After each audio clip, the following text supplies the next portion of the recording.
Okay, so we have a question that asks you, Mike, how have you handled your injury in powerlifting, uh, primarily on the mental side, but also what have you done with your training to make it, to keep you in the sport?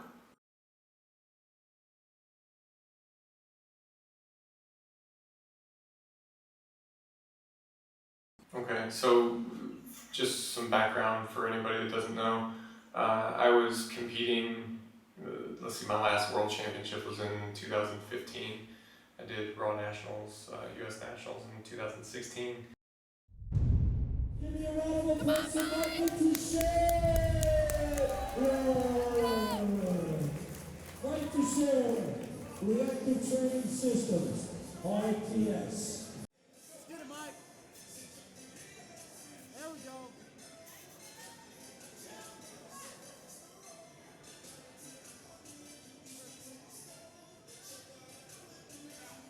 Yes! There we go. There we go, Mike. That's how you do it.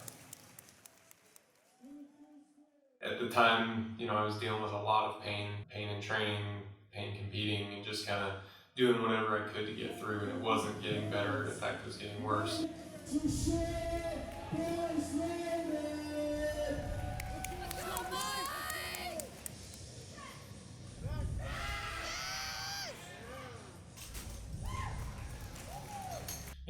At that point, it's like, look, I need to step back long enough to deal with this. That's when that kind of time frame happened.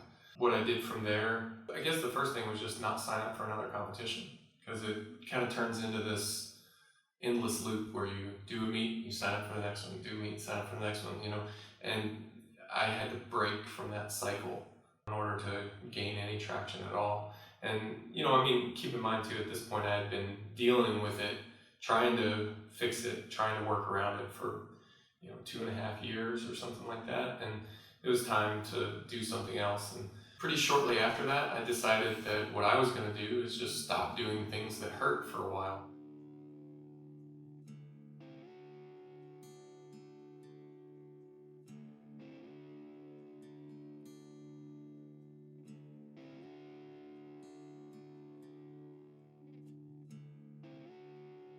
That's why you see me doing a lot of front squats now and pull-ups and things that aren't powerlifting competition lifts except for the bench.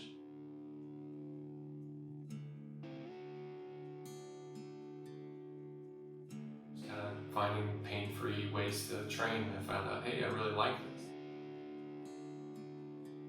I'll also say it was a lot easier for me to make that transition from I'm a actively competing powerlifter to coach. I still train and still care about being strong, but I'm not competing. It was a little bit easier for me to do that because I was able to still go to competitions, still still involve myself in all the same social circles, which is a big deal and that's important.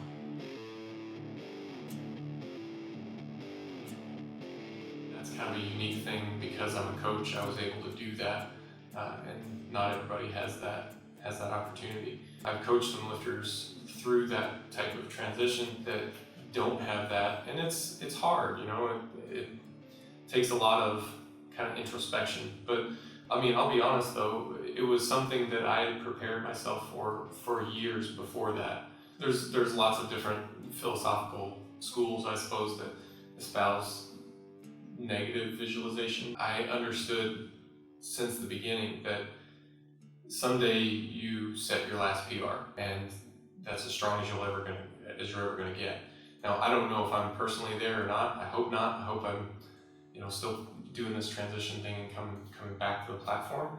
But maybe not. Someday it's over, and if when it ends, you find out that that was the only thing that you ever really cared about, well, you kind of only have yourself to blame because you knew this day was coming, and you need to cultivate other parts of your life and even simply just understand that that's a thing that will happen.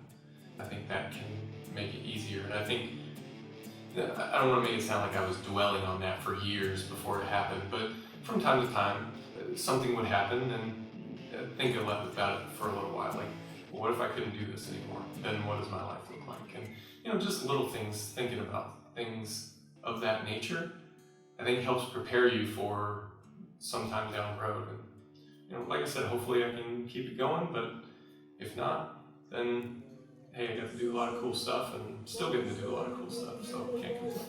Holy Simon from Reactive Training Systems.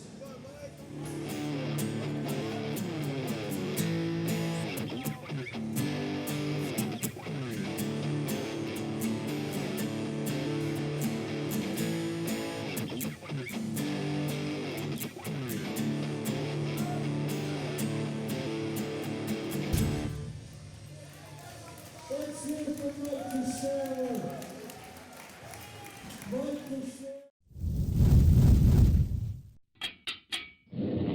Reactive Training Systems.